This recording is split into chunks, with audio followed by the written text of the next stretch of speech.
Le choc des titans aujourd'hui. Je vais parler de ces deux huiles, vrai ou faux. Et je sens que je suis sur un terrain pas miné, mais explosif.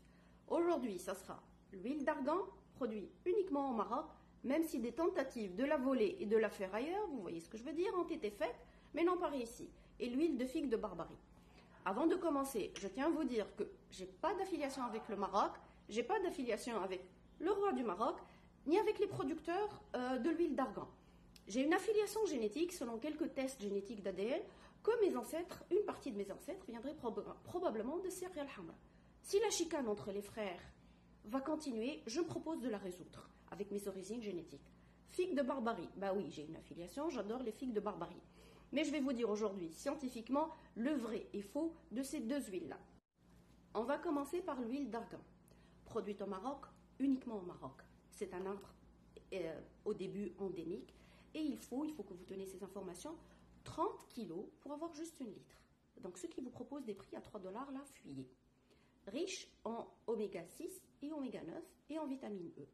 En cosmétologie, ce qui nous intéresse, elle est essentiellement hydratante, prévient les rides et protège, plutôt répare après une exposition au soleil avec un indice SPF de 3 à 4.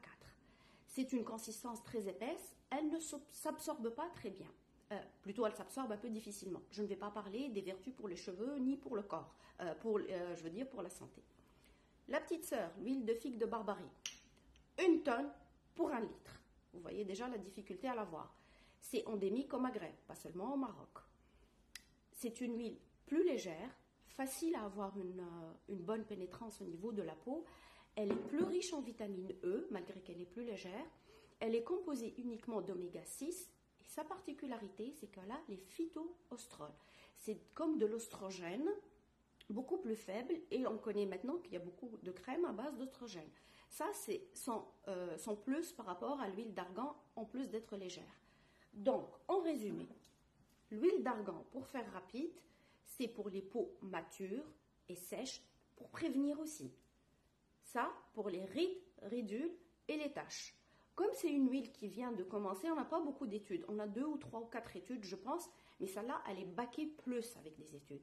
L'idéal, associer les deux, comme ça, on a résolu pratiquement tous les problèmes diplomatiques. L'huile d'argan, l'huile des graines de figue de Barbarie, on peut les mettre aussi dans vos crèmes ou juste en topique.